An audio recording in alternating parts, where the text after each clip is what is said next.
Hello दोस्तों। क्या आपने कभी सोचा है कि आखिर हमारी जिंदगी का मकसद क्या है? क्या वो बस पैसा कमाना, घर बनाना, परिवार पालना और फिर एक दिन इस दुनिया से चले जाना है? या इसका कोई इससे भी गहरा, इससे भी महान मकसद है? हम सब एक अच्छी जिंदगी जीना चाहते हैं, एक खुशहाल जिंदगी। पर वो अच्छी जिंदगी है क्या? उसकी परिभाषा क्या है? आज से लगभग 2300 साल पहले ग्रीस के एक महान दार्शनिक ने यही सवाल पूछा था। उनका नाम था अरस्तु, या जिसे दुनिया एरिस्टोटल के नाम से जानती है। वो प्लेटो के शिष्य थे और सिकंदर महान के गुरु। उन्होंने अपनी जिंदगी इसी एक सवाल का जवाब खोजने में लगा दी कि इंसान के लिए सबसे अच्छी जिंदगी क्या हो सकती है। और उनके जवाबों को उन्होंने एक किताब में लिखा जिसका नाम है द एथिक्स ऑफ एरिस्टोटल, जिसे निकोमाचियन एथिक्स भी कहा जाता है। ये किताब कोई नियमों की लिस्ट नहीं, बल्कि ये एक मित्र की तरह आपको रास्ता दिखाने वाली एक मार्गदर्शक है। ये आपको बताती है कि आप अपनी जिंदगी को कैसे एक मास्टरपीस बना सकते हैं, कैसे आप सच में फल फूल सकते हैं, जिसे अरस्तु ने यूडेमोनिया कहा था। दोस्तों, ये ऑडियो बुक काफी लंबी और गहरी होने वाली है, क्योंकि हम अरस्तु के विचारों की गहराई में उतरेंगे। तो मेरा सुझाव है कि आप पहले इस वीडियो को कहीं शेयर कर लें या सेव कर लें, ताकि आप इसे बीच बीच में ब्रेक्स लेकर आराम से सुन सकें। ये कोई व्यर्थ की मैराथन नहीं, बल्कि एक समझ की यात्रा है। तो आराम से बैठ जाइए और चलिए मेरे साथ इस अद्भुत सफर पर, जो आपकी जिंदगी को देखने का नजरिया हमेशा के लिए बदल सकता है। अध्याय नंबर 1, जिंदगी का असली मकसद, यूडेमोनिया। चलिए अपनी यात्रा शुरू करते हैं। अरस्तु अपनी बात एक बहुत ही सरल लेकिन गहरे सवाल से शुरू करते हैं। वो कहते हैं कि आप अपनी जिंदगी में जो कुछ भी करते हैं, हर एक काम, हर एक चुनाव, उसके पीछे कोई ना कोई मकसद होता है, कोई ना कोई भलाई छिपी होती है। सोच कर देखिए, आप अभी ये ऑडियो बुक क्यों सुन रहे हैं? शायद ज्ञान पाने के लिए या खुद को बेहतर बनाने के लिए। आप काम पर क्यों जाते हैं? पैसे कमाने के लिए। आप पैसे क्यों कमाना चाहते हैं? ताकि आप एक आरामदायक जीवन जी सकें, अपनी जरूरतें पूरी कर सकें। आप एक आरामदायक जीवन क्यों चाहते हैं? ताकि आप खुश रह सकें। अगर आप इस श्रृंखला को मिलाते जाएंगे, तो आप पाएंगे कि हर काम के पीछे का मकसद किसी और महान मकसद को पूरा करना होता है। पैसा कमाना मकसद है ताकि आराम मिले। आराम मकसद है ताकि खुशी मिले। पर क्या इसके आगे भी कुछ है? क्या कोई ऐसा आखिरी मकसद है जिसे हम किसी और चीज के लिए नहीं, बल्कि सिर्फ उसी के लिए चाहते हैं? अरस्तु कहते हैं, हाँ, एक ऐसा परम लक्ष्य है और उसी का नाम है यूडेमोनिया। अब ये यूडेमोनिया शब्द कुछ मुश्किल लग सकता है। इसका सीधा सादा अनुवाद लोग खुशी या हैप्पीनेस कर देते हैं, लेकिन ये अनुवाद अधूरा है और गुमराह करने वाला भी है। अरस्तु की खुशी का मतलब वो नहीं है जो आज हम समझते हैं, जैसे आइसक्रीम खाकर मिलने वाली खुशी या कोई मजेदार फिल्म देखकर मिलने वाली खुशी। ये तो बस पल भर का एहसास है जो आता है और चला जाता है। यूडेमोनिया इससे कहीं ज्यादा गहरा और स्थायी है। इसका सही मतलब है मानव का फलना फूलना, एक उत्तम जीवन जीना, एक सार्थक और कामयाब जिंदगी। सोचिए एक पौधे के बारे में। एक पौधे का मकसद क्या है? सिर्फ जिंदा रहना नहीं, बल्कि अपनी पूरी क्षमता तक विकसित होना, मजबूत होना, उस पर सुंदर फूल खिलना और फल लगना। जब वो पौधा अपनी पूरी क्षमता को पा लेता है, तो वो अपने यूडेमोनिया की अवस्था में होता है। ठीक इसी तरह इंसानों का भी एक परम लक्ष्य है, और वो है अपनी मानवीय क्षमताओं का भरपूर विकास करना और एक श्रेष्ठ जीवन जीना। ये एक ऐसी अवस्था है जिसे आप जिंदगी के अंत में देखकर कह सकें, हाँ, मैंने एक भरपूर और सार्थक जीवन जिया। तो अब सवाल ये उठता है कि अगर यूडेमोनिया ही हमारा अंतिम लक्ष्य है, तो हम इसे हासिल कैसे करें? क्या अधिक पैसा कमाकर, या बहुत मशहूर होकर, या फिर सेहतमंद रहकर? अरस्तु इन सबको बारी बारी से परखते हैं। वो कहते हैं कि पैसा जरूरी है, लेकिन यह सिर्फ एक साधन है, साध्य नहीं। आप पैसे को पैसे के लिए नहीं चाहते, बल्कि उन चीजों के लिए चाहते हैं जो उससे खरीदी जा सकती हैं। इसी तरह शोहरत भी दूसरों पर निर्भर करती है। लोग आज आपकी तारीफ करेंगे, कल भूल जाएंगे। ये स्थायी नहीं हो सकती। सेहत बहुत जरूरी है, लेकिन ये भी सिर्फ एक अच्छी जिंदगी जीने के लिए एक शर्त है, अपने आप में पूरी जिंदगी का मकसद नहीं हो सकती। तो फिर वो क्या चीज है जो इंसान को उसके असली मकसद तक ले जाती है? यहां अरस्तु अपना सबसे मजबूत तर्क देते हैं, जिसे कार्य का तर्क कहा जाता है। वो कहते हैं कि हर चीज का एक खास काम होता है, एक फंक्शन होता है जो उसे दूसरी चीजों से अलग बनाता है। जैसे एक चाकू का खास काम है काटना। एक अच्छे चाकू की पहचान उसकी धार से होती है, क्योंकि वही उसे अपना काम अच्छे से करने देती है। एक आंख का काम है देखना। एक अच्छी आंख वो है जो साफ साफ देख सके। तो फिर एक इंसान का खास काम क्या है? क्या है वो चीज जो सिर्फ इंसानों में है और किसी जानवर या पौधे में नहीं? वो है हमारी सोचने समझने की शक्ति, हमारा विवेक, हमारी तर्क करने की क्षमता। जानवर अपनी भावनाओं और इंस्टिंक्ट्स पर जीते हैं, लेकिन इंसान अपनी बुद्धि का इस्तेमाल करके सही और गलत में फर्क कर सकता है, योजना बना सकता है और अपने जीवन को एक दिशा दे सकता है। यही हमारी सबसे महान खूबी है, हमारा यूनिक फंक्शन है। और इसीलिए अरस्तु इस नतीजे पर पहुंचते हैं कि एक अच्छा और सार्थक जीवन यानी यूडेमोनिया वो जीवन है जो विवेक और तर्क के अनुसार जिया जाए, यानी अपनी सोचने समझने की शक्ति का बेहतरीन तरीके से इस्तेमाल करना ही इंसान होने का असली मतलब है। और यही हमें हमारे परम लक्ष्य तक ले जाता है। ये सिर्फ जिंदा रहना नहीं है, ये अच्छी तरह से जीना है। ये सिर्फ काम करना नहीं है, ये उत्कृष्टता के साथ काम करना है। ये एक ऐसी जिंदगी है जिसमें हम अपने हर फैसले, हर काम में अपनी बुद्धि का इस्तेमाल करते हैं, ताकि हम एक बेहतर, ज्यादा संतुलित और गुणी इंसान बन सकें। ये एक जीवन भर चलने वाली यात्रा है, कोई एक दिन में पाने वाली मंजिल नहीं। ये हर दिन खुद को कुछ और बेहतर बनाने की कोशिश है। सोचिए इस बात की गहराई को। आपकी जिंदगी का मकसद सिर्फ खुशियों के पल बटोरना नहीं, बल्कि अपनी सबसे महान ताकत, अपनी बुद्धि का इस्तेमाल करके एक ऐसा चरित्र बनाना है जो हर हाल में सराहनीय हो। लेकिन ये विवेक के अनुसार जीना आखिर है क्या? हम इसे अपनी रोजमर्रा की जिंदगी में कैसे उतार सकते हैं? क्या इसके लिए कोई फार्मूला है? अरस्तु कहते हैं, हाँ, एक तरीका है। और वो तरीका छिपा है हमारी आदतों में, हमारे चरित्र के गुणों में, जिन्हें वो विर्तुओं या नैतिक गुण कहते हैं। ये गुण क्या हैं? हम इन्हें कैसे विकसित कर सकते हैं? और कैसे ये गुण हमें यूडेमोनिया तक ले जाने वाली सीढ़ियां बनते हैं? यही हम जानेंगे अगले अध्याय में। ये समझना शायद इस ऑडियो बुक का सबसे जरूरी हिस्सा है, क्योंकि यहीं से असली बदलाव की शुरुआत होती है। ये जानना कि एक अच्छा इंसान होना कोई पैदाइशी खूबी नहीं, बल्कि एक कला है जिसे सीखा जा सकता है, आपकी पूरी सोच को बदल सकता है। तो मेरे साथ बने रहिएगा, क्योंकि आगे का सफर और भी रोमांचक होने वाला है। अध्याय नंबर 2, नैतिक गुण और आदत की शक्ति। पिछले अध्याय में हमने जाना कि हमारी जिंदगी का परम लक्ष्य यूडेमोनिया यानी एक फलता फूलता सार्थक जीवन है, और इसे पाने का रास्ता है विवेक के अनुसार जीना। अब अरस्तु हमें बताते हैं कि ये विवेक के अनुसार जीना असल में होता क्या है। वो कहते हैं कि इसका मतलब है एक गुणी जीवन जीना, एक ऐसा जीवन जिसमें आर्यते यानी उत्कृष्टता हो। और यह उत्कृष्टता हमारे चरित्र से आती है, जिसे हम नैतिक गुण या मॉरल वर्च्यूज कहते हैं। ये गुण कोई आसमान से नहीं टपकते, न ही ये हमें जन्म से मिलते हैं। तो फिर हम इन्हें हासिल कैसे करते हैं? यहीं पर अरस्तु एक बहुत ही शक्तिशाली और व्यावहारिक विचार देते हैं, और वो है आदत की शक्ति। वो कहते हैं, हम वो बन जाते हैं जो हम बार बार करते हैं। इसलिए उत्कृष्टता कोई एक काम नहीं, बल्कि एक आदत है। इस एक लाइन में ही एक बेहतर इंसान बनने का पूरा राज छिपा है। इसे एक आसान से उदाहरण से समझिए। कोई भी इंसान जन्म से एक अच्छा गिटारिस्ट नहीं होता। आप किसी को गिटार थमा दें तो वो पहली बार में मधुर संगीत नहीं बना पाएगा। उसे संगीतकार बनने के लिए क्या करना होगा? उसे हर रोज अभ्यास करना होगा, प्रैक्टिस करनी होगी। वो रोज गिटार उठाएगा, सही सुर लगाने की कोशिश करेगा, गलतियां करेगा, फिर सुधारेगा, और धीरे धीरे लगातार अभ्यास से उसकी उंगलियों को आदत हो जाएगी। एक दिन ऐसा आएगा कि वो बिना सोचे समझे ही खूबसूरत धुनें बजाने लगेगा। संगीत बजाना उसके चरित्र का हिस्सा बन जाएगा, उसकी आदत बन जाएगा। अरस्तु कहते हैं कि नैतिक गुण भी ठीक इसी तरह काम करते हैं। आप एक ईमानदार इंसान कैसे बनते हैं?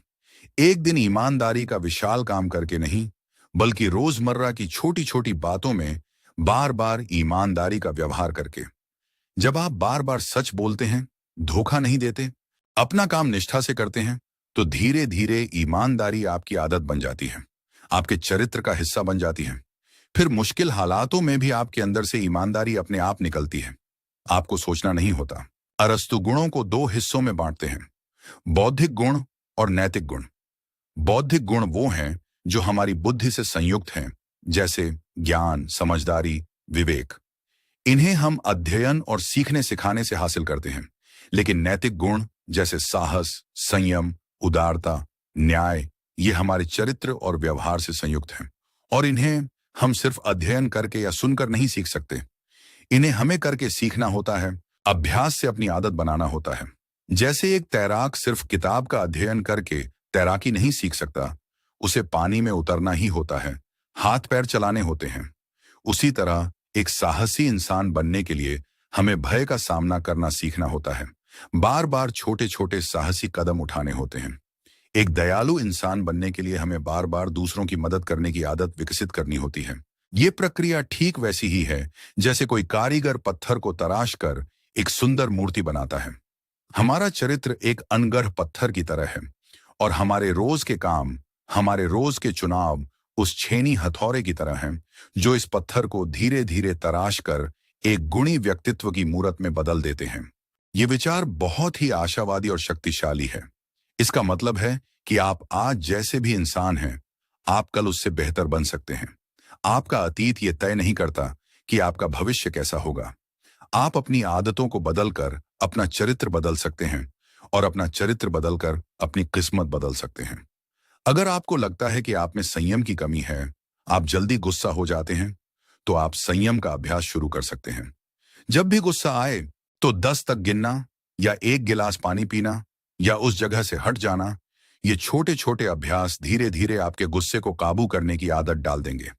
अगर आपको लगता है कि आप स्वार्थी हैं, तो आप रोज किसी एक इंसान के लिए कुछ अच्छा करने की आदत बना सकते हैं, चाहे वो एक छोटी सी मदद ही क्यों ना हो।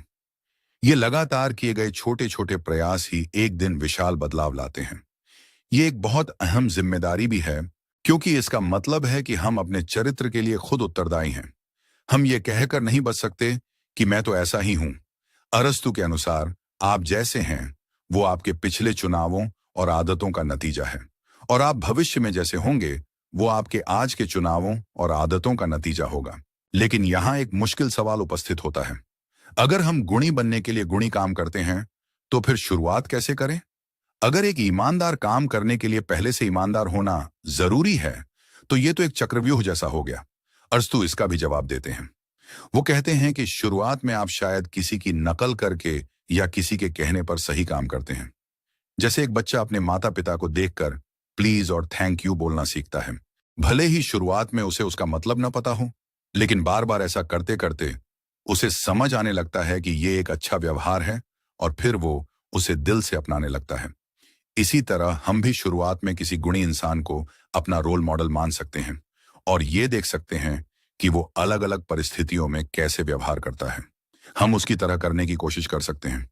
धीरे धीरे अभ्यास से हमें खुद समझ आने लगेगा कि सही काम क्या है और क्यों है, और तब वो काम बाहरी दिखावा न रहकर हमारी अंदरूनी आदत बन जाएगा। तब हम सही काम इसलिए नहीं करेंगे कि कोई देख रहा है, बल्कि इसलिए करेंगे क्योंकि हम वैसे ही इंसान बन चुके हैं। तो यूडेमोनिया का रास्ता गुणों से होकर जाता है, और गुण आदतों से बनते हैं। ये एक व्यावहारिक रोड मैप है। लेकिन अब एक और गहरा सवाल सामने आता है। जब हम कोई काम करते हैं, तो क्या हर काम हमारे चरित्र को बनाता है? क्या हमारी हर क्रिया के लिए हम नैतिक रूप से उत्तरदायी हैं? मान लीजिए आपसे अनजाने में कोई गलती हो गई, या किसी ने जबरदस्ती आपसे कोई गलत काम करवा लिया, तो क्या तब भी आप बुरे कहलाएंगे? एक नैतिक कार्य होने की शर्तें क्या हैं? हमारे चुनाव और हमारी इच्छा की इसमें क्या भूमिका है? इन सवालों का जवाब जानना बहुत जरूरी है, क्योंकि इसी से तय होता है कि कब हमारी तारीफ होनी चाहिए और कब हमारी निंदा। और यही रहस्य अरस्तु खोलेंगे हमारे अगले अध्याय में, जहां हम इच्छा, चुनाव और उत्तरदायित्व के गहरे रिश्ते को समझेंगे। ये समझे बिना हम कभी भी अपने और दूसरों के कामों का सही मूल्यांकन नहीं कर पाएंगे। तो चलिए इस पहेली को सुलझाने के लिए आगे अग्रसर होते हैं। अध्याय नंबर 3, इच्छा, चुनाव और उत्तरदायित्व। पिछले अध्याय में हमने सीखा कि नैतिक गुण अभ्यास और आदत से बनते हैं। हम जो बार बार करते हैं वही बन जाते हैं। लेकिन अरस्तु अब एक और जरूरी सवाल उठाते हैं। हमारे कौन से कामों के लिए हमें नैतिक रूप से उत्तरदायी ठहराया जा सकता है? किन कामों पर तारीफ या निंदा लागू होती है? सोचिए, अगर किसी तूफान में कोई चीज आपके हाथ से छूट जाए और किसी को लग जाए, तो क्या इसके लिए आपको दोषी माना जाएगा? या अगर कोई बंदूक की नोक पर आपसे चोरी करवाए तो क्या आप चोर कहलाएंगे? इन सवालों का जवाब देने के लिए अरस्तु हमें स्वैच्छिक और अनैच्छिक कार्यों के बीच का फर्क समझाते हैं। वो कहते हैं कि हम केवल अपने स्वैच्छिक कामों के लिए ही उत्तरदायी हैं। ये वो काम है जो हम अपनी मर्जी से जानबूझकर करते हैं। तो एक स्वैच्छिक कार्य क्या है? अरस्तु के अनुसार एक स्वैच्छिक कार्य वो है जिसका आरंभिक स्रोत व्यक्ति के अंदर ही हो और उसे उस काम के हालातों की पूरी जानकारी हो। यानी काम करने का फैसला आपका अपना हो और आपको पता हो कि आप क्या कर रहे हैं। उदाहरण के लिए, जब आप सुबह उठकर एक्सरसाइज करने का फैसला करते हैं तो ये एक स्वैच्छिक कार्य है। फैसला आपका है और आपको पता है कि आप क्या कर रहे हैं। इसके विपरीत अनैच्छिक कार्य वो हैं जो या तो मजबूरी में किए जाते हैं या अज्ञानता में। मजबूरी का मतलब है कि काम का स्रोत आपके बाहर है और आप उसमें कोई योगदान नहीं दे रहे हैं। जैसे अगर कोई बहुत बलवान व्यक्ति आपका हाथ थामकर आपसे किसी को मारने के लिए मजबूर करे तो ये एक अनैच्छिक कार्य है, क्योंकि असली ताकत बाहर से लग रही है। इसी तरह अज्ञानता में किया गया काम भी अनैच्छिक हो सकता है। मान लीजिए आपने किसी को पानी समझकर कोई ऐसी चीज पिला दी जिसमें जहर था और आपको इस बात का बिल्कुल भी अंदाजा नहीं था, तो ये काम अज्ञानता में हुआ। अरस्तु कहते हैं कि ऐसे अनैच्छिक कामों के लिए इंसान उत्तरदायी नहीं होता और इन कामों के बाद उसे पछतावा और दुख होता है। लेकिन यहाँ एक बीच की स्थिति भी है जो कुछ जटिल है। अरस्तु इसे मिश्रित कार्य कहते हैं। ये वो काम है जो आप करना तो नहीं चाहते, लेकिन किसी गंभीर बुराई से बचने के लिए मजबूरी में करते हैं। इसका क्लासिक उदाहरण है एक जहाज का कप्तान जिसके जहाज में तूफान की वजह से बहुत ज्यादा वजन हो गया है और जहाज डूबने वाला है। जहाज और लोगों की जान बचाने के लिए उसे भारी मन से जहाज पर लदे कीमती सामान को समुद्र में फेंकना होता है। अब क्या सामान फेंकना एक स्वैच्छिक कार्य है? एक तरह से हाँ, क्योंकि फेंकने का फैसला कप्तान ने खुद लिया। लेकिन क्या वो ऐसा करना चाहता था? बिल्कुल नहीं। उसने ये एक विशाल त्रासदी को टालने के लिए किया। ऐसे कामों के लिए इंसान को पूरी तरह से दोषी नहीं ठहराया जा सकता, लेकिन उसे पूरी तरह से निर्दोष भी नहीं कहा जा सकता। हालात के हिसाब से उसे माफ किया जा सकता है या उसके लिए सहानुभूति रखी जा सकती है। हमारी रोजमर्रा की जिंदगी में ऐसे कई मौके आते हैं जब हमें दो बुराइयों में से कम बुरी को चुनना होता है। ये चुनाव मुश्किल होते हैं, लेकिन ये हमारे चरित्र को भी दर्शाते हैं।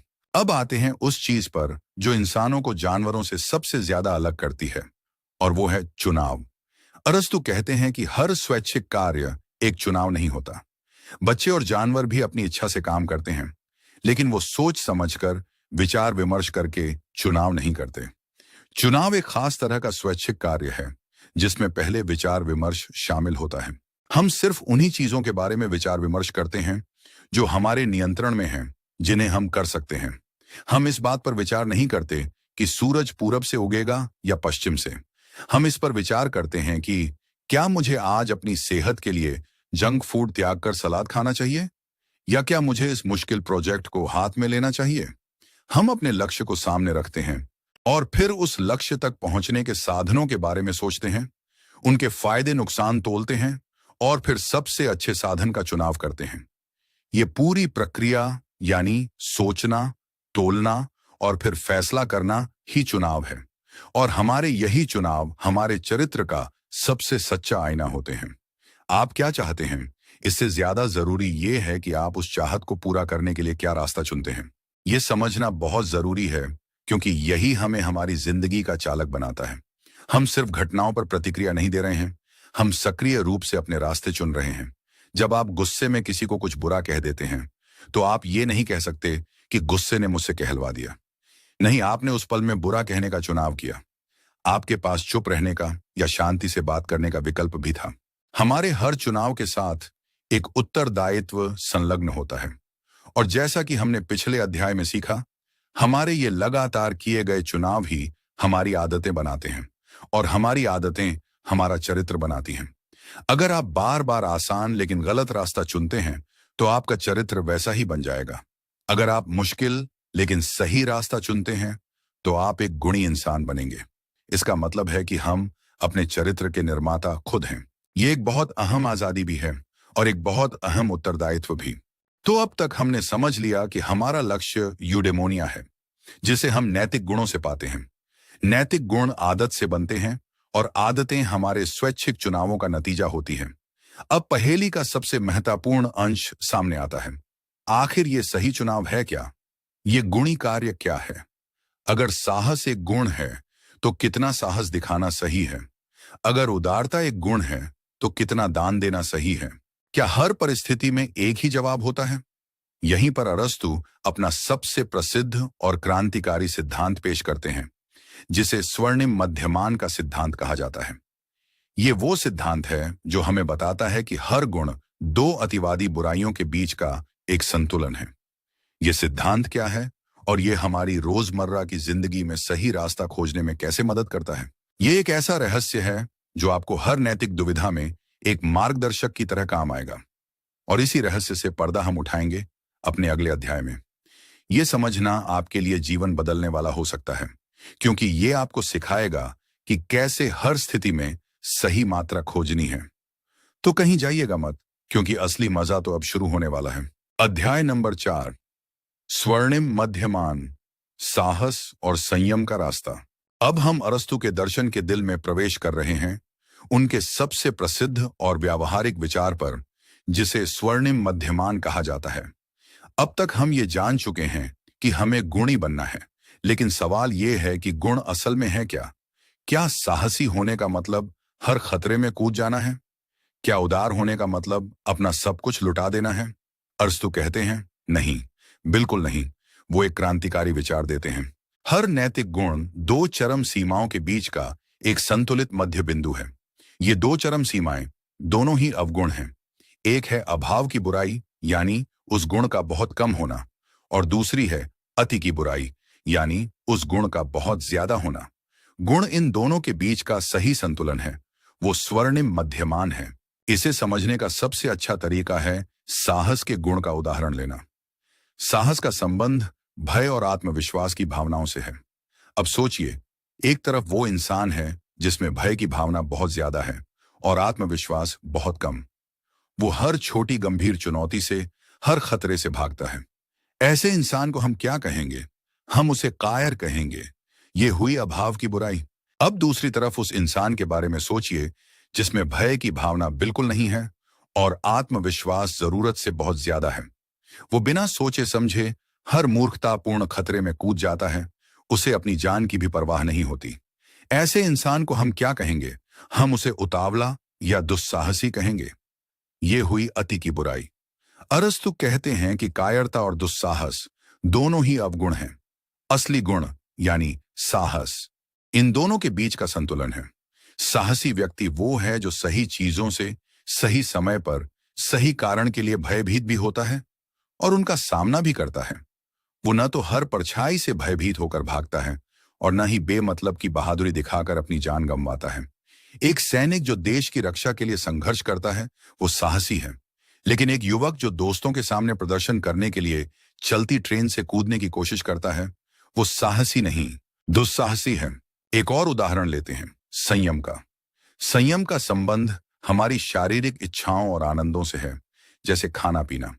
यहां भी दो चरम सीमाएं हैं। एक तरफ वो इंसान है जो इन आनंदों से बिल्कुल दूर भागता है। उसे किसी चीज में आनंद ही नहीं आता। वो जीवन के छोटे छोटे सुखों का भी तिरस्कार करता है। ऐसे इंसान को हम नीरस या भावशून्य कह सकते हैं। ये हुई अभाव की बुराई। दूसरी तरफ वो इंसान है जो हर समय बस खाने पीने और मौज मस्ती में डूबा रहता है। उसका खुद पर कोई नियंत्रण नहीं है। वो अपनी सेहत या उत्तरदायित्वों की परवाह किए बिना बस अपनी इच्छाओं का गुलाम है। ऐसे इंसान को हम असंयमी या लालची कहेंगे। ये हुई अति की बुराई। असली गुण यानी संयम इन दोनों के बीच का स्वर्णिम मध्यमान है। संयमी व्यक्ति वो है जो जीवन के सुखों का आनंद तो लेता है, लेकिन एक सही मात्रा में, सही समय पर और सही तरीके से। वो न तो अपनी इच्छाओं का गुलाम है और न ही उनसे नफरत करता है। वो जानता है कि कब रुकना है। वो अच्छे भोजन का स्वाद भी लेता है, लेकिन पेटूपन से बचता है। अब यहां एक बहुत जरूरी बात समझनी है। अरस्तु का मध्यमान कोई गणितीय औसत नहीं है। ऐसा नहीं है कि अगर 0 कायरता है और 10 दुस्साहस, तो साहस हमेशा 5 पर ही होगा। ये मध्यमान हर व्यक्ति और हर परिस्थिति के लिए अलग अलग होता है। ये हमारे लिए सापेक्ष होता है। एक पहलवान के लिए सही मात्रा में भोजन एक आम इंसान से बहुत ज्यादा होगा। एक सैनिक के लिए युद्ध के मैदान में खतरे का सामना करना साहस है, लेकिन एक आम नागरिक के लिए वही काम करना दुस्साहस हो सकता है। इसलिए स्वर्णिम मध्यमान को खोजने के लिए हमें सिर्फ भावनाएं नहीं, बल्कि अपनी बुद्धि और विवेक का इस्तेमाल करना होता है। हमें खुद से पूछना होता है, मैं कौन हूं? मैं किन हालातों में हूं? मेरा लक्ष्य क्या है? यहां सही व्यवहार क्या होगा? यही वो जगह है जहां तर्क और विवेक की भूमिका आती है। हमें हर स्थिति को तोलना होता है और अपने लिए सही मध्यमान का पता लगाना होता है। यह सिद्धांत हमारी जिंदगी के लिए एक बहुत शक्तिशाली उपकरण है। जब भी आप किसी नैतिक दुविधा में हो, तो आप खुद से ये 3 सवाल पूछ सकते हैं। इस स्थिति में अभाव वाला अवगुण क्या होगा? अति वाला अवगुण क्या होगा? और इन दोनों के बीच का संतुलित गुणी मार्ग क्या हो सकता है? मान लीजिए आपको अपने दोस्त की किसी गलती के बारे में उसे बताना है। अभाव वाला अवगुण होगा कि आप भय के मारे कुछ भी ना कहें और उसे गलती करने दें। अति वाला अवगुण होगा कि आप बिना सोचे समझे सबके सामने उसे बुरी तरह फटकार दें। और संतुलित या गुणी मार्ग क्या होगा?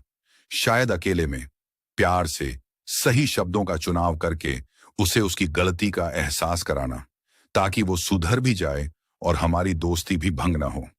ये अभ्यास हमें हर दिन एक बेहतर और ज्यादा संतुलित इंसान बनने में मदद करता है। ये हमें सिखाता है कि जीवन सब कुछ या कुछ नहीं है, बल्कि संतुलन की एक खूबसूरत कला है। लेकिन क्या साहस और संयम ही एकमात्र गुण है? नहीं। अरस्तु कई और गुणों की बात करते हैं जो एक अच्छे सामाजिक जीवन के लिए जरूरी हैं। पैसे के मामले में सही व्यवहार क्या है? मान सम्मान के मामले में सही संतुलन क्या है? लोगों के साथ व्यवहार में, यहां तक कि मजाक करने में भी स्वर्णिम मध्यमान कैसे काम करता है? ये सब जानना भी उतना ही जरूरी है, क्योंकि एक संपूर्ण जीवन सिर्फ कुछ एक गुणों से नहीं बनता, बल्कि कई गुणों के सामंजस्य से बनता है। उदारता और कंजूसी के बीच का रास्ता क्या है? घमंड और आत्महीनता के बीच का संतुलन कहां मिलता है? अरस्तु के खजाने में अभी और भी कई मोती हैं, और इन्हीं को हम तलाशेंगे अगले अध्याय में। हम देखेंगे कि कैसे स्वर्णिम मध्यमान का सिद्धांत हमारी जिंदगी के हर पहलू पर लागू होता है और हमें एक संपूर्ण और सम्मानित व्यक्ति बनने में मदद करता है। तो चलिए अपने चरित्र को और तराशने के लिए इस यात्रा पर आगे अग्रसर होते हैं। अध्याय नंबर 5, दूसरे गुण, उदारता, स्वाभिमान और सामाजिक जीवन। पिछले अध्याय में हमने स्वर्णिम मध्यमान के शक्तिशाली सिद्धांत को साहस और संयम के उदाहरणों से समझा। हमने जाना कि हर गुण 2 अवगुणों के बीच का एक संतुलन है, लेकिन एक अच्छा और संपूर्ण जीवन जीने के लिए सिर्फ साहसी और संयमी होना ही काफी नहीं है। अरस्तु हमें बताते हैं कि हमारे जीवन के और भी कई पहलू हैं जहां हमें इस संतुलन को खोजने की जरूरत है। इस अध्याय में हम कुछ और महत्वपूर्ण गुणों पर नजर डालेंगे जो हमारे पैसे, हमारे मान सम्मान और हमारे सामाजिक व्यवहार से संयुक्त हैं। ये गुण हमें सिखाते हैं कि कैसे एक उत्तरदायी, सम्मानित और लोकप्रिय इंसान बना जाए। सबसे पहले बात करते हैं पैसे और संपत्ति के मामले की। यहां भी 2 चरम सीमाएं हैं। एक तरफ वो व्यक्ति है जो पैसा खर्च करने से बहुत भयभीत होता है, जो जरूरत होने पर भी अपने या दूसरों पर खर्च नहीं करता। वो पैसे से चिपका रहता है और उसे जमा करने में ही सुख मानता है। ऐसे व्यक्ति को हम कंजूस कहते हैं। ये हुई अभाव की बुराई। दूसरी तरफ वो व्यक्ति है जो बिना सोचे समझे अंधाधुंध पैसा उठाता है। वो अपनी हैसियत से ज्यादा खर्च करता है, दिखावे के लिए या बस मौज मस्ती में सब कुछ लुटा देता है। ऐसे व्यक्ति को हम फिजूल खर्च कहते हैं। ये हुई अति की बुराई। इन दोनों के बीच का स्वर्णिम मध्यमान है उदारता। उदार व्यक्ति वो है जो सही लोगों को सही मात्रा में, सही समय पर और सही कारणों से देता है। वो न तो कंजूस है और न ही फिजूल खर्च। वो पैसे की कीमत समझता है, लेकिन उसे लोगों की मदद करने और सही कामों में लगाने से हिचकिचाता भी नहीं है। उसकी उदारता उसकी हैसियत के अनुसार होती है। एक निर्धन आदमी का दिया हुआ छोटा सा दान भी एक अमीर आदमी के विशाल दान से ज्यादा उदार माना जा सकता है, अगर वो उसने विशाल हृदय से दिया हो। अरस्तु कहते हैं कि देने में जो आनंद मिलता है, उदार व्यक्ति उसे जानता है। पैसे से संयुक्त एक और गुण है जो विशाल पैमाने पर लागू होता है, और वो है जिसे भव्यता कहते हैं। ये विशाल संपत्ति वाले लोगों का गुण है। ये वो व्यक्ति है जो समाज के भले के लिए विशाल खर्च करता है, जैसे कोई मंदिर बनवाना, कोई पब्लिक लाइब्रेरी खोलना या किसी विशाल सामाजिक उत्सव का आयोजन करना। यहाँ अभाव की बुराई होगी संकीर्णता, यानी विशाल हैसियत होने के बावजूद छोटे मोटे खर्च करना।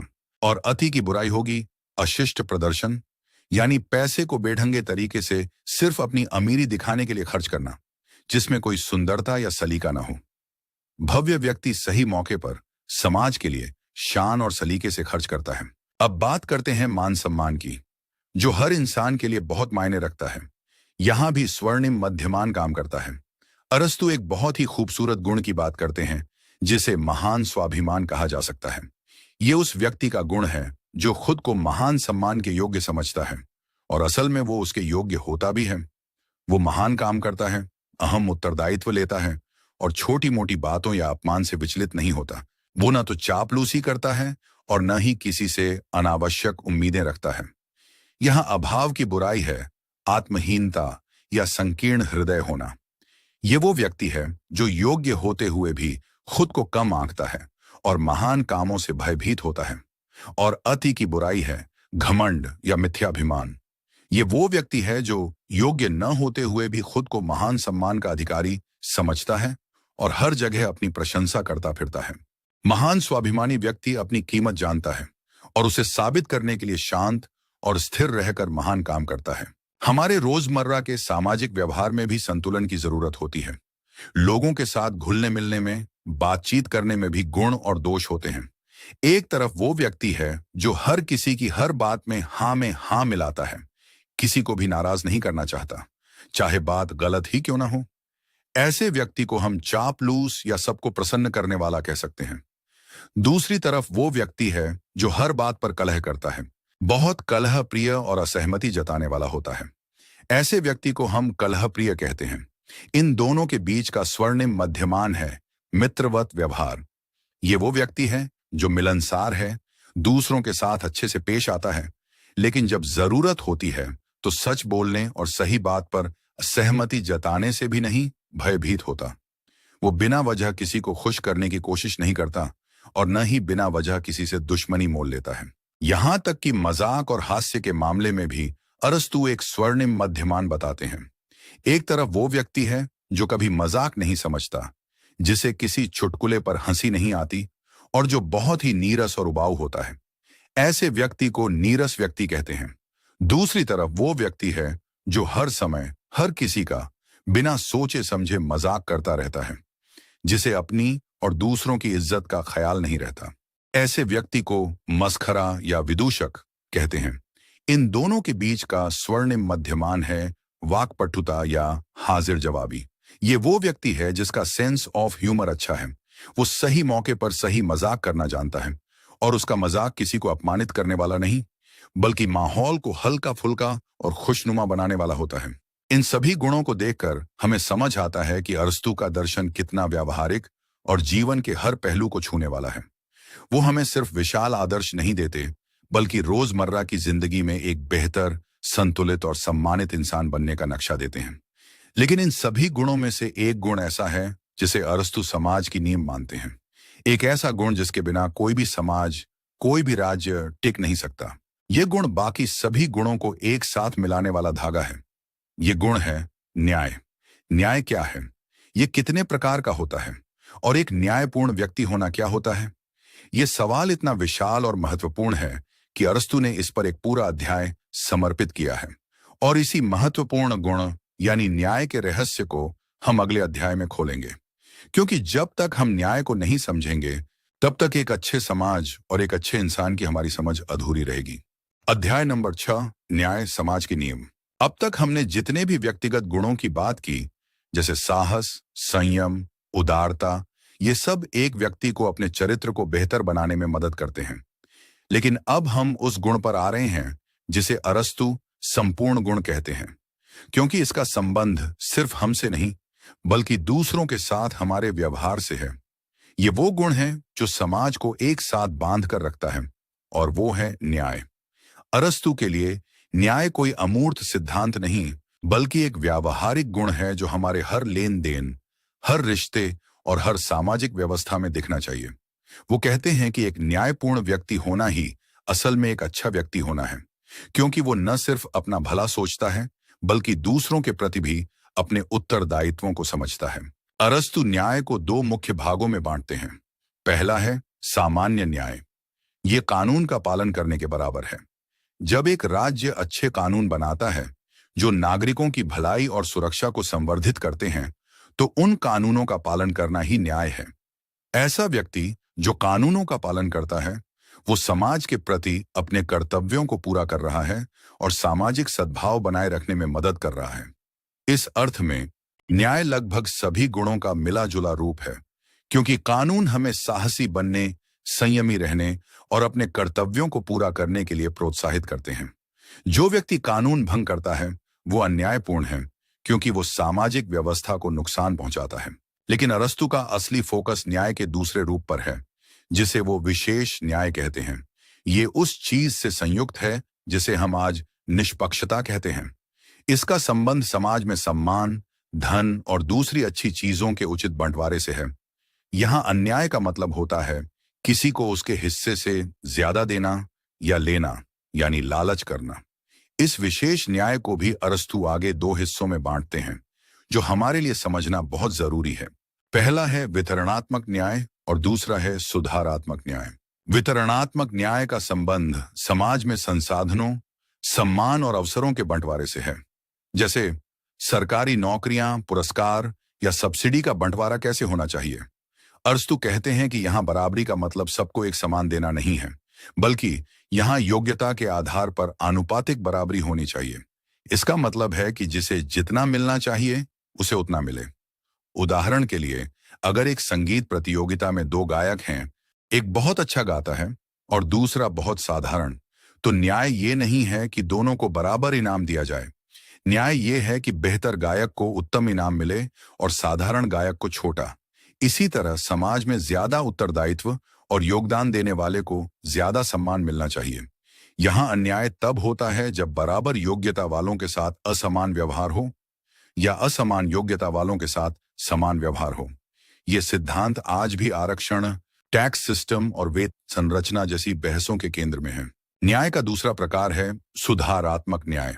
इसका संबंध लोगों के बीच हुए लेन देन में हुई त्रुटियों को सुधारने से है। जब एक व्यक्ति दूसरे के साथ अन्याय करता है, तो ये न्याय उस संतुलन को फिर से स्थापित करने का काम करता है। इसे भी दो भागों में देखा जा सकता है। पहला, स्वैच्छिक लेन देन में, जैसे कि कोई कॉन्ट्रैक्ट या सौदा। अगर कोई आपको सामान बेचने का वादा करके पैसे ले ले और सामान न दे, तो सुधारात्मक न्याय ये होगा कि अदालत उस धोखेबाज से आपके पैसे वापस दिलवाए और नुकसान की भरपाई करवाए। दूसरा, अनैच्छिक लेन देन में, जैसे कि चोरी, हमला या मानहानि। यहां एक व्यक्ति दूसरे को उसकी इच्छा के विरुद्ध नुकसान पहुंचाता है। सुधारात्मक न्याय का काम है जिस व्यक्ति को हानि हुई है उसके नुकसान की भरपाई करना और अपराधी को दंड देना, ताकि जो संतुलन खराब था वो वापस अपनी जगह पर आ जाए। यहाँ जज एक गणितज्ञ की तरह काम करता है, जो ये देखता है कि अन्याय से एक पक्ष को कितना फायदा हुआ और दूसरे को कितना नुकसान, और फिर वो उस फायदे को छीन कर नुकसान की भरपाई कर देता है। अरस्तु एक और महत्वपूर्ण विचार देते हैं और वो है सहानुभूतिपूर्ण न्याय, जिसे इक्विटी भी कहते हैं। वो जानते थे कि कानून सामान्य स्थितियों के लिए बनाए जाते हैं, लेकिन कभी कभी कुछ ऐसी अनोखी परिस्थितियां आ जाती हैं जहां कानून को अक्षरशः लागू करना ही अन्याय हो जाएगा। मान लीजिए एक कानून है कि आपातकालीन यानों को रास्ता न देने पर जुर्माना लगेगा। अब एक व्यक्ति इसलिए रास्ता नहीं दे पाया क्योंकि उसका यान अचानक खराब हो गया था और वो उसे हिला भी नहीं सकता था। अगर कानून को सख्ती से लागू करें तो उस पर जुर्माना लगना चाहिए, लेकिन ये अन्यायपूर्ण लगेगा। यहीं पर इक्विटी काम आती है। एक न्यायपूर्ण जज सिर्फ कानून की किताब नहीं देखता, बल्कि वो स्थिति की विशिष्टता को समझता है और कानून की आत्मा के अनुसार फैसला करता है। इक्विटी कानून की कठोरता को नरम करने और उसे ज्यादा मानवीय बनाने का एक तरीका है। तो एक न्यायपूर्ण व्यक्ति कौन है? वो जो कानून का पालन करता है, वो जो समाज में योग्यता के अनुसार बंटवारे का समर्थन करता है, वो जो दूसरों के साथ लेन देन में निष्पक्ष रहता है और किसी का हक नहीं मारता, और वो जो जरूरत होने पर कानून की कठोरता की जगह इंसानियत को तरजीह देता है। न्याय सिर्फ अदालत की चार दीवारी में होने वाली चीज नहीं है, ये हमारे रोज के व्यवहार का हिस्सा है। जब आप पंक्ति में लगकर अपनी बारी का इंतजार करते हैं, तो आप न्याय का पालन कर रहे हैं। जब आप अपना काम ईमानदारी से करते हैं, तो आप न्यायपूर्ण हैं। जब आप किसी की मेहनत का सही श्रेय उसे देते हैं, तो आप वितरणात्मक न्याय कर रहे हैं। न्याय वो गोंद है जो इंसानों को एक समाज के रूप में संयुक्त रखता है। अब हमने नैतिक गुणों को समझ लिया, स्वर्णिम मध्यमान को जान लिया और न्याय की अहमियत को भी पहचान लिया। लेकिन इन सब को अपनी जिंदगी में उतारने के लिए, हर स्थिति में सही मध्यमान को पहचानने के लिए और ये समझने के लिए कि न्याय की मांग क्या है, हमें एक और चीज की जरूरत होती है। ये एक खास तरह की बुद्धि है, एक खास तरह की समझदारी। इसे अरस्तु प्रैक्टिकल विजडम कहते हैं। ये कोई किताबी ज्ञान नहीं है, बल्कि जीवन के अनुभवों से आई हुई वो समझ है जो हमें सही समय पर सही फैसला लेने में मदद करती है। ये बौद्धिक गुण क्या है और ये नैतिक गुणों को लागू करने के लिए इतना जरूरी क्यों है, यही है हमारी अगली पहेली। और इस पहेली को सुलझाए बिना एक गुणी जीवन जीने का हमारा नक्शा अधूरा है। तो चलिए अगले अध्याय में इस सबसे महत्वपूर्ण बौद्धिक गुण के रहस्य को जानते हैं। अध्याय नंबर 7, बौद्धिक गुण और व्यावहारिक बुद्धि। अब तक की हमारी यात्रा में हमने नैतिक गुणों पर ध्यान केंद्रित किया है। हमने साहस, संयम, उदारता और न्याय जैसे गुणों को समझा। ये गुण हमें बताते हैं कि क्या करना सही है, यानी हमारे लक्ष्य क्या होने चाहिए। हमें साहसी बनना है, संयमी बनना है, न्यायपूर्ण बनना है। लेकिन अब एक बहुत अहम सवाल हमारे सामने है। हम कैसे जानें कि किसी विशेष परिस्थिति में साहसी व्यवहार क्या होगा? हम कैसे तय करें कि उदारता और फिजूल खर्ची के बीच की महीन रेखा कहां है? इन लक्ष्यों को हासिल करने का सही तरीका क्या है? इन सवालों का जवाब हमें नैतिक गुणों में नहीं, बल्कि बौद्धिक गुणों में मिलता है। अरस्तु कहते हैं कि एक अच्छा जीवन जीने के लिए सिर्फ अच्छा दिल होना काफी नहीं है, एक तेज और प्रशिक्षित दिमाग का होना भी उतना ही जरूरी है। अरस्तु हमारी आत्मा के तर्क संगत हिस्से को दो भागों में बांटते हैं। एक वो हिस्सा है जो उन चीजों को समझता है जो स्थायी और अपरिवर्तनशील हैं, जैसे गणित के सिद्धांत या ब्रह्मांड के नियम। संयुक्त बौद्धिक गुण हैं वैज्ञानिक ज्ञान, अंतर्ज्ञान और तात्विक ज्ञान। ये हमें सच को समझने में मदद करते हैं। लेकिन हमारी आत्मा का दूसरा तर्क संगत हिस्सा उन चीजों से संयुक्त है जो परिवर्तनशील हैं, जो हमारे कार्यों और चुनावों पर निर्भर करती हैं, यानी हमारी रोजमर्रा की जिंदगी। और यहीं पर वो बौद्धिक गुण काम आता है जो एक अच्छी जिंदगी जीने के लिए सबसे ज्यादा जरूरी है। अरस्तु इसे फ्रोनेसिस कहते हैं और जिसका सर्वोत्तम अनुवाद व्यावहारिक बुद्धि है। व्यावहारिक बुद्धि कोई किताबी ज्ञान नहीं है, न ही यह चालाकी या धूर्तता है। ये वो अद्भुत क्षमता है जिससे हम किसी भी स्थिति के सभी पहलुओं को देखकर ये समझ पाते हैं कि यहाँ पर सही और अच्छा काम क्या है और उसे करने का सबसे अच्छा तरीका क्या है। ये वो सेतु है जो हमारे अच्छे इरादों को सही कार्यों में बदलता है। सोचिए, एक चिकित्सक है जिसके पास चिकित्सा की सारी डिग्रियां हैं, लेकिन अगर वो मरीज के लक्षणों को देखकर ये समझ ही ना पाए कि इस खास मरीज के लिए इस खास समय पर कौन सी दवा सबसे अच्छी रहेगी, तो उसका सारा ज्ञान बेकार है। ये समझने की क्षमता ही व्यावहारिक बुद्धि है। इसी तरह एक व्यक्ति दिल से बहुत साहसी होना चाहता है, लेकिन अगर उसमें यह समझने की व्यावहारिक बुद्धि नहीं है कि कब संघर्ष करना है और कब पीछे हटना है, तो वो या तो कायर बन जाएगा या दुस्साहसी। व्यावहारिक बुद्धि वाला व्यक्ति, जिसे अरस्तु फ्रोनिमोस कहते हैं, कई चीजें कर सकता है। सबसे पहले वो किसी भी स्थिति का सही आकलन कर सकता है। वो भावनाओं में बहकर या जल्दबाजी में फैसला नहीं लेता। वो देखता है कि यहाँ कौन कौन लोग शामिल हैं, क्या दाम पर लगा है और क्या क्या विकल्प मौजूद हैं। दूसरा, उसे स्वर्णिम मध्यमान का पता होता है। उसकी अनुभवी नजर तुरंत पहचान लेती है कि इस स्थिति में अभाव और अति वाले अवगुण क्या हैं और संतुलित मार्ग कौन सा है। तीसरा, वो सिर्फ ये नहीं जानता कि क्या करना है, बल्कि ये भी जानता है कि उसे कैसे करना है, सही समय पर, सही तरीके से और सही भावनाओं के साथ। वो जानता है कि कब कठोर होना है और कब नरम, कब सच बोलना है और कब चुप रहना ज्यादा बुद्धिमानी है। तो ये व्यावहारिक बुद्धि आती कहां से है? अरस्तु कहते हैं कि ये युवाओं में नहीं पाई जाती, क्योंकि ये सिर्फ सिखाने से नहीं आती, यह अनुभव से आती है।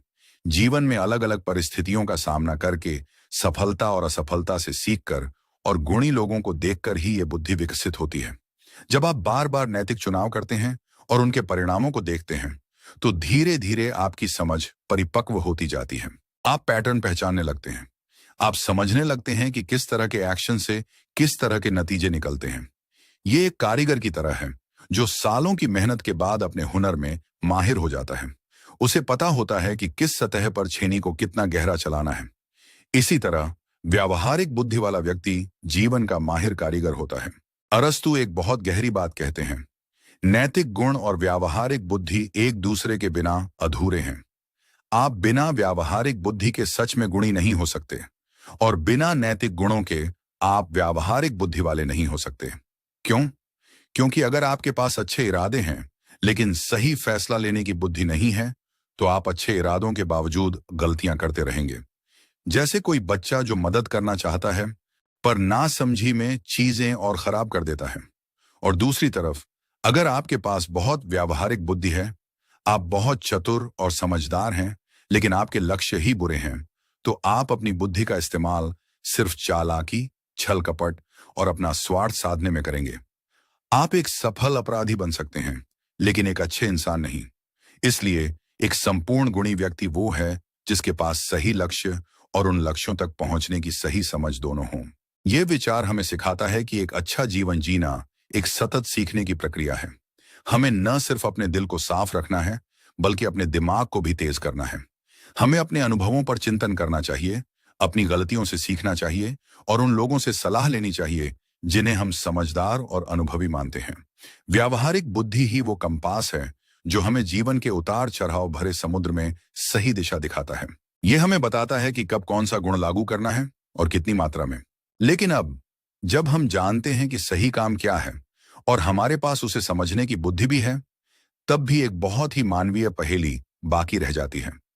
अक्सर ऐसा क्यों होता है कि हम जानते हैं कि क्या सही है लेकिन फिर भी हम वो नहीं कर पाते? हम जानते हैं कि सुबह जल्दी उठना सेहत के लिए अच्छा है, फिर भी हम सोए रहते हैं। हम जानते हैं कि गुस्सा करना गलत है, फिर भी हम कर बैठते हैं। हम जानते हैं कि जंक फूड नहीं खाना चाहिए, फिर भी हम खा लेते हैं। इच्छा शक्ति की इस कमजोरी को क्या कहते हैं? ये क्यों होती है और क्या हम इस पर काबू पा सकते हैं? अरस्तु ने इस मानवीय दुविधा पर भी गहराई से विचार किया है जिसे वो अक्रासिया कहते हैं। और इसी दिलचस्प और हम सबसे संयुक्त पहेली को हम अगले अध्याय में सुलझाएंगे। ये समझना शायद हमें हमारी अपनी कमजोरियों को बेहतर ढंग से समझने और उन पर जीत हासिल करने में मदद करेगा। अध्याय नंबर 8, इच्छा शक्ति की कमजोरी, जानते हुए भी गलत क्यों करते हैं। अब हम एक ऐसी पहेली पर आ गए हैं जो शायद हम सभी ने अपनी जिंदगी में कभी न कभी महसूस की है। ये एक बहुत ही परेशान करने वाला अनुभव है। हम जानते हैं कि हमारे लिए सही क्या है, हम फैसला भी करते हैं कि हम वही करेंगे, लेकिन जब मौका आता है तो हम ठीक उसका उलटा कर बैठते हैं। नए साल पर हम कितने ही संकल्प लेते हैं, रोज एक्सरसाइज करेंगे, मीठा कम खाएंगे, गुस्सा नहीं करेंगे, लेकिन कुछ ही दिनों में वो सारे संकल्प भंग हो जाते हैं। इस घटना को यानी जानते हुए भी अपनी इच्छा के विरुद्ध गलत काम करने को अरस्तु अक्रासिया कहते हैं, जिसका अर्थ है इच्छा शक्ति की दुर्बलता या आत्मनियंत्रण की कमी। ये एक बहुत ही विशाल दार्शनिक और मनोवैज्ञानिक गुत्थी है। सुकरात जैसे दार्शनिक तो मानते थे कि ऐसा हो ही नहीं सकता। उनका मानना था कि अगर किसी को सच में पता है कि क्या सही है तो वो गलत कर ही नहीं सकता। अगर कोई गलत कर रहा है तो इसका मतलब है कि उसे सही ज्ञान है ही नहीं, वो अज्ञानी है। लेकिन अरस्तु ज्यादा यथार्थवादी थे। उन्होंने देखा कि असल जिंदगी में ऐसा होता है और बार बार होता है। लोग जानते हैं कि धूम्रपान सेहत के लिए जानलेवा है, फिर भी वो सिगरेट पीते हैं। तो अरस्तु इस पहेली को सुलझाने की कोशिश करते हैं। वो कहते हैं कि यहां जानने के दो मतलब हो सकते हैं। एक है किसी चीज का सैद्धांतिक सामान्य ज्ञान होना और दूसरा है उस ज्ञान को उस विशेष पल में, उस विशेष परिस्थिति में सक्रिय रूप से लागू करना। अक्रासिया वाला व्यक्ति वो है जिसके पास सामान्य ज्ञान तो है, लेकिन उस पल में जब उसके सामने स्वादिष्ट मिठाई रखी होती है तो उसकी इच्छा या भावना उसके विवेक पर हावी हो जाती है। उस पल के लिए उसका ज्ञान सो जाता है या निष्क्रिय हो जाता है। वो उस शराबी की तरह है जो नशे में कविता तो बोल सकता है लेकिन उसे उसका मतलब समझ नहीं आता। उसके मुंह से तो निकलता है, मुझे ये नहीं खाना चाहिए, लेकिन उसका दिमाग उस बात को पूरी तरह से प्रोसेस नहीं कर पाता, क्योंकि उस पर पल भर की खुशी पाने की तीव्र इच्छा हावी हो चुकी होती है। अरस्तु इसे एक तार्किक प्रक्रिया के जरिए समझाते हैं। हमारे दिमाग में हर समय दो तरह के तर्क चल रहे होते हैं। एक तरफ विवेक का तर्क है, जो कहता है सभी मीठी चीजें सेहत के लिए ठीक नहीं है, यह चीज मीठी है, इसलिए मुझे यह नहीं खानी चाहिए। यह एक सही और स्वस्थ निष्कर्ष है। लेकिन उसी समय हमारी इच्छाओं का भी एक अपना तर्क चल रहा होता है। सभी मीठी चीजें मजेदार होती हैं, यह चीज मीठी है, इसलिए मुझे इसे खाना चाहिए। अक्रासिया के क्षण में दूसरी वाली तर्क श्रृंखला, जो तात्कालिक आनंद से संयुक्त है, हमारी विवेक वाली तर्क श्रृंखला पर भारी हो जाती है।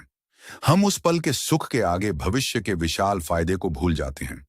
हमारी भावनाएं हमारे तर्क को अंधा कर देती हैं। ये एक संघर्ष है हमारे विवेकपूर्ण मैं और हमारे भावनात्मक मैं के बीच, और अक्रासिया के मामले में भावनात्मक मैं जीत जाता है। अरस्तु अक्रासिया वाले व्यक्ति और एक असंयमी या बुरे व्यक्ति के बीच एक बहुत महत्वपूर्ण अंतर बताते हैं।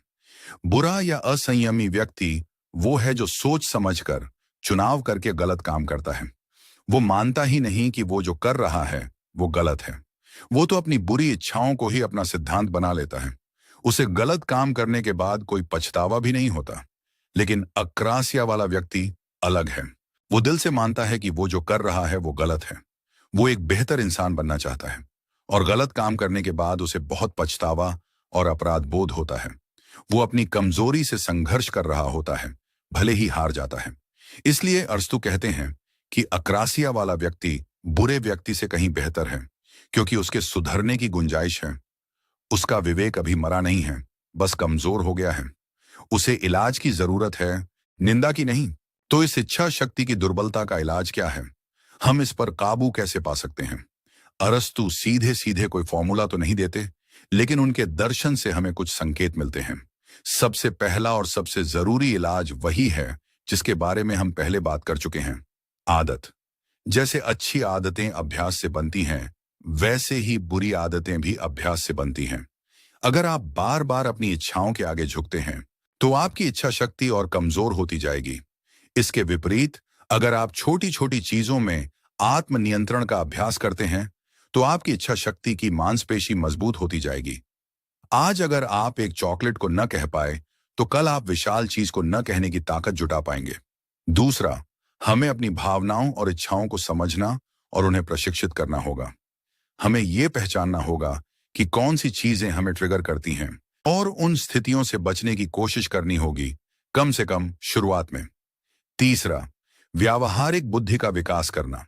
जितना ज्यादा हम अपने अनुभवों से सीखेंगे, उतना ही हम तात्कालिक सुख के धोखे को पहचान पाएंगे और दूरगामी परिणामों के बारे में सोच पाएंगे। अक्रासिया का यह विश्लेषण हमें खुद के और दूसरों के प्रति ज्यादा सहानुभूतिपूर्ण बनाता है। हम समझते हैं कि अच्छा इंसान बनना सिर्फ सही और गलत जानने का खेल नहीं है। ये एक अंदरूनी संघर्ष है। ये हमें सिखाता है कि हमें अपनी कमजोरियों को स्वीकार करना चाहिए और उन पर काम करना चाहिए। ये एक सतत प्रक्रिया है जिसमें धैर्य और अभ्यास की जरूरत होती है। जब हम अपनी इस मानवीय कमजोरी को समझ लेते हैं, तो हम खुद को बेहतर ढंग से माफ कर पाते हैं और फिर से कोशिश करने के लिए उठकर उपस्थित होते हैं। अब तक हमने एक अच्छे जीवन के लिए जरूरी आंतरिक गुणों की बात की, नैतिक गुण, बौद्धिक गुण और आत्मनियंत्रण। लेकिन क्या एक इंसान अकेले रहकर, दुनिया से कटकर एक संपूर्ण और फलता फूलता जीवन जी सकता है? अरस्तु का जवाब है, बिल्कुल नहीं। वो कहते हैं कि इंसान एक सामाजिक प्राणी है। एक अच्छी जिंदगी के लिए हमें दूसरे लोगों की जरूरत होती है, और यहीं पर एक ऐसी चीज आती है जिसे अरस्तु एक अच्छी जिंदगी के लिए सबसे जरूरी बाहरी चीज मानते हैं। ये कोई धन दौलत या शोहरत नहीं, बल्कि एक गहरा और सच्चा मानवीय रिश्ता है। ये है दोस्ती। दोस्ती क्या है? ये कितने प्रकार की होती है, और एक सच्ची दोस्ती हमारे जीवन को कैसे समृद्ध बनाती है?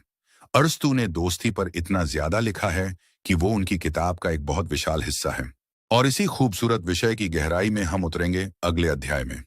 ये समझना आपके रिश्तों को एक नई नजर से देखने में मदद करेगा। अध्याय नंबर 9, दोस्ती जीवन का सबसे अहम सुख। अब तक की हमारी यात्रा में हमने एक गुणी व्यक्ति के आंतरिक संसार को खंगाला है। हमने चरित्र, आदत, चुनाव और बुद्धि की बात की। लेकिन अरस्तु जानते थे कि इंसान एक द्वीप नहीं है। हम अकेले नहीं रह सकते। एक संपूर्ण और फलता फूलता जीवन यानी यूडेमोनिया सिर्फ अपने अंदर झांकने से नहीं मिलता। इसके लिए हमें बाहरी दुनिया से यानी दूसरे लोगों से संयुक्त होने की जरूरत होती है।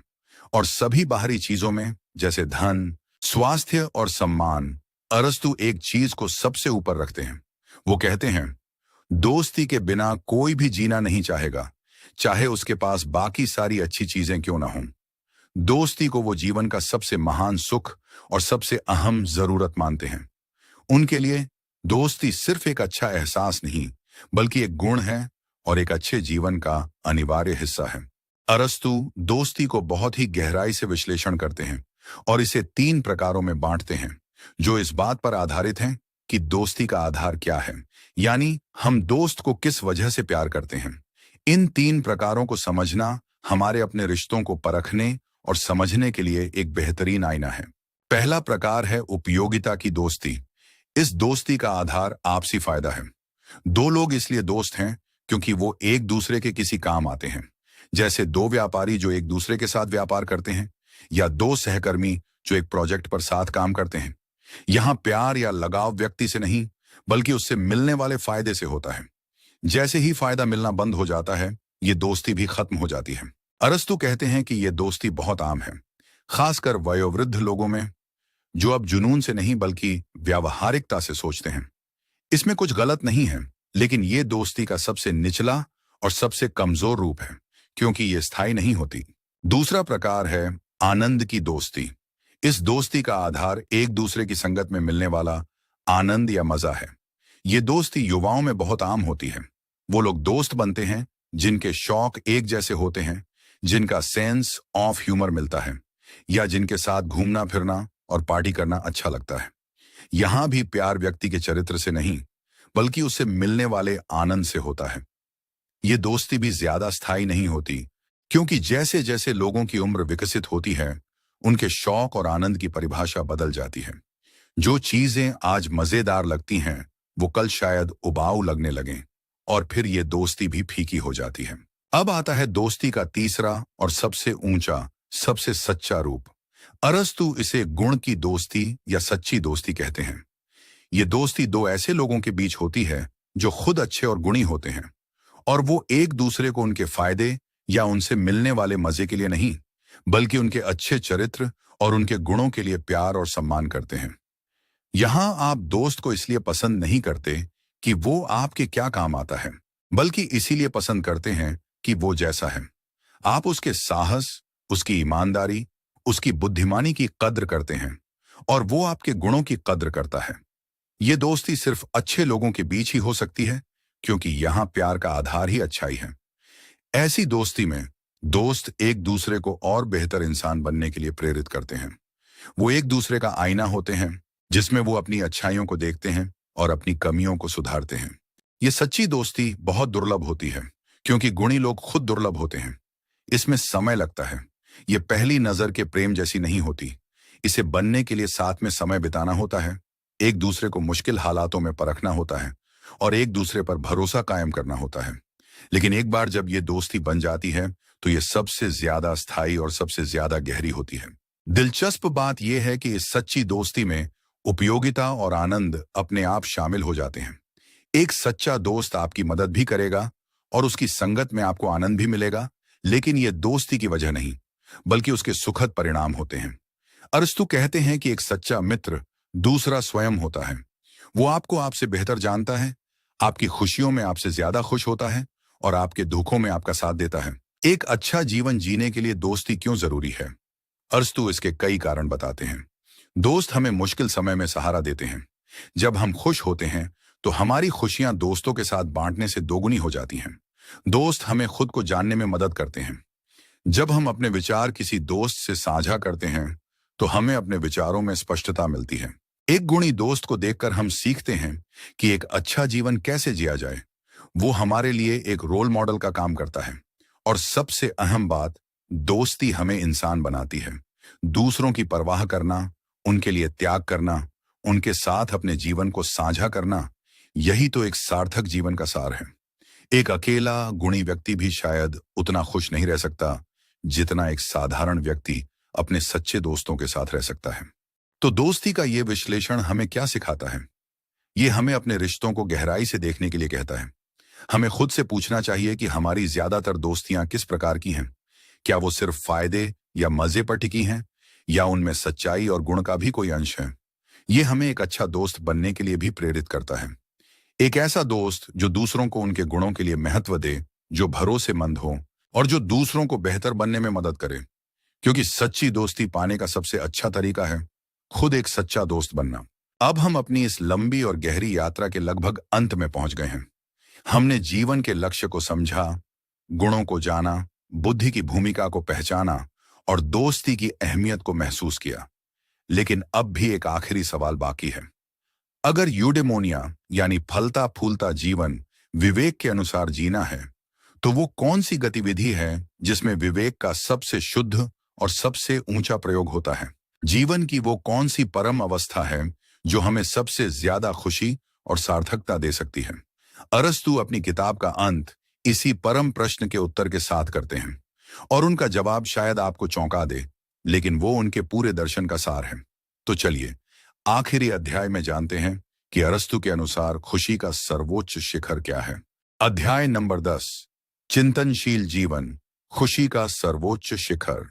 तो दोस्तों, अब हम इस अद्भुत यात्रा के अंतिम मुकाम पर हैं। हमने यूडेमोनिया की तलाश में एक लंबा सफर तय किया है।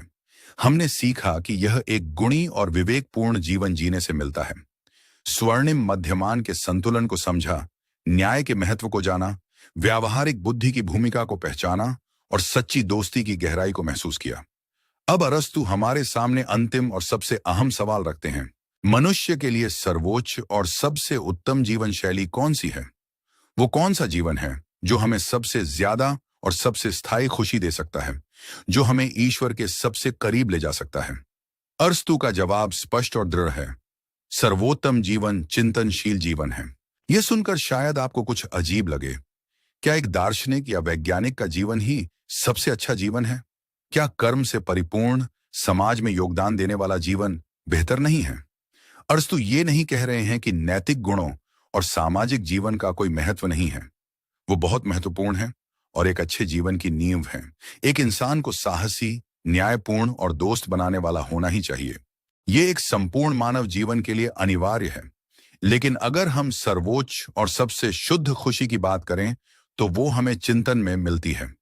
चिंतन, जिसे थियोरिया भी कहते हैं, उसका मतलब है सत्य को केवल सत्य के लिए जानना और समझना। ये वो गतिविधि है जिसमें हम अपनी सबसे महान और सबसे दिव्य क्षमता का उपयोग करते हैं, हमारी बुद्धि, हमारा विवेक। अरस्तु इसके पक्ष में कई तर्क देते हैं। पहला, चिंतन की गतिविधि सर्वोच्च है क्योंकि यह हमारी आत्मा के सर्वोच्च हिस्से यानी हमारे विवेक का उपयोग करती है, और इसका विषय भी सर्वोच्च है, ब्रह्मांड के स्थायी और शाश्वत सत्य। दूसरा, यह सबसे निरंतर गतिविधि है। हम शारीरिक काम या खेलकूद लगातार लंबे समय तक नहीं कर सकते, थक जाते हैं, लेकिन हम सोच, विचार और चिंतन ज्यादा देर तक कर सकते हैं। तीसरा, यह सबसे ज्यादा आनंददायक गतिविधि है।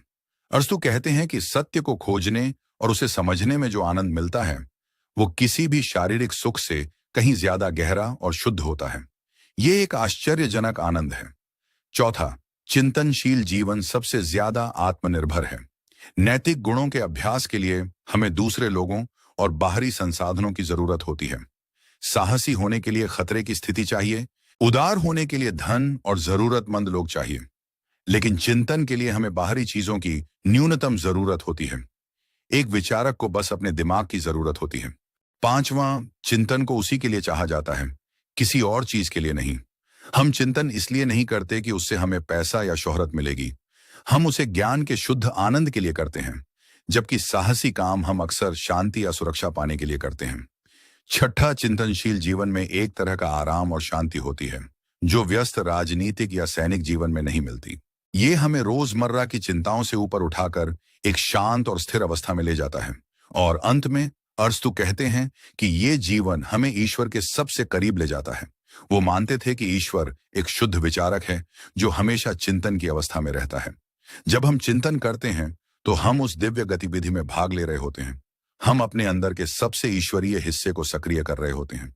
इसीलिए जो व्यक्ति चिंतनशील जीवन जीता है वो देवताओं को सबसे प्रिय होता है और सबसे सुखी होता है। लेकिन इसका मतलब यह नहीं है कि हम सबको अपनी नौकरी चाकरी त्याग कर और समाज से कटकर गुफाओं में चले जाना चाहिए। अरस्तु बहुत व्यावहारिक थे। वो जानते थे कि हम सब इंसान हैं, हमारी शारीरिक जरूरतें हैं और सामाजिक उत्तरदायित्व भी हैं।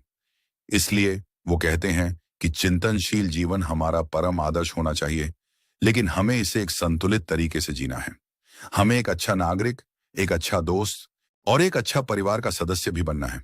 हमें अपने नैतिक गुणों का अभ्यास भी करना है, लेकिन हमें अपनी जिंदगी में चिंतन, सीखने और समझने के लिए भी समय निकालना चाहिए। चाहे वो विज्ञान का अध्ययन हो, दर्शन पर विचार करना हो, कला को समझना हो या प्रकृति के रहस्यों पर मनन करना हो। ये वो क्षण हैं जो हमारे जीवन को सच्ची गहराई और सार्थकता देते हैं। ये हमें रोजमर्रा की व्यस्तता से ऊपर उठाकर एक विशाल परिप्रेक्ष्य देते हैं। तो अरस्तु की एथिक्स का अंतिम संदेश क्या है? यह एक दो स्तरीय आदर्श है। पहला स्तर एक सक्रिय, नैतिक और सामाजिक रूप से व्यस्त जीवन है जो व्यावहारिक बुद्धि द्वारा निर्देशित होता है। यह एक बहुत अच्छा और सम्मानजनक जीवन है और हम में से ज्यादातर लोगों के लिए यही मुख्य लक्ष्य है। लेकिन इसके ऊपर एक और शिखर है, एक और आदर्श है, चिंतनशील जीवन का। ये वो जीवन है जो हमें परम आनंद और सार्थकता की ओर ले जाता है। एक संपूर्ण और फलता फूलता जीवन वो है जिसमें इन दोनों का एक सुंदर संतुलन हो, जिसमें हम दुनिया में सक्रिय रूप से भाग भी लें और साथ ही साथ ज्ञान और समझ की अपनी गहरी प्यास को भी बुझाएं। ये एक ऐसी जिंदगी है जो कर्म और ज्ञान, एक्शन और कंटेम्पलेशन के बीच एक सामंजस्य स्थापित करती है। यही है अरस्तु के अनुसार यूडेमोनिया का एक सार्थक और कामयाब जिंदगी का पूरा नक्शा। तो दोस्तों, इसी के साथ हम अरस्तु की एथिक्स की इस गहरी और शानदार यात्रा के अंत में पहुंच गए हैं। मैं आपका दिल से धन्यवाद करना चाहता हूं कि आपने अपना कीमती समय दिया और मेरे साथ इस यात्रा को पूरा किया। हमने इस ऑडियो बुक में सीखा कि हमारी जिंदगी का असली मकसद सिर्फ पल भर की खुशी नहीं, बल्कि यूडेमोनिया यानी एक सार्थक और फलता फूलता जीवन है। हमने जाना कि इस लक्ष्य को हम गुणों को अपनाकर हासिल कर सकते हैं और ये गुण कोई पैदाइशी चीज नहीं, बल्कि आदत और अभ्यास से बनते हैं। हमने अरस्तु के सबसे मशहूर सिद्धांत स्वर्णिम मध्यमान को समझा, जो हमें सिखाता है कि हर गुण दो अवगुणों के बीच का एक संतुलन है। हमने न्याय को समाज की नींव के रूप में देखा और व्यावहारिक बुद्धि को सही फैसले लेने के लिए एक जरूरी कंपास माना। हमने इच्छा शक्ति की दुर्बलता की पहेली को सुलझाया और सच्ची दोस्ती की दिल को छू लेने वाली अहमियत को महसूस किया। और अंत में हमने चिंतनशील जीवन को खुशी के सर्वोच्च शिखर के रूप में पहचाना। ये किताब सिर्फ एक फिलॉसफी नहीं, बल्कि एक व्यावहारिक मार्गदर्शक है, एक दोस्त है जो हमें रोजमर्रा की जिंदगी में एक बेहतर, ज्यादा संतुलित और ज्यादा सार्थक इंसान बनने का रास्ता दिखाती है। ये हमें सिखाती है कि हम अपने चरित्र के मूर्तिकार खुद हैं। अगर आपको इस ऑडियो बुक से कुछ भी सीखने को मिला, अगर इसने आपको सोचने पर मजबूर किया या अगर आपके मन में कोई सवाल आया, तो प्लीज इस वीडियो को लाइक करें। यह हमें बहुत हिम्मत देता है।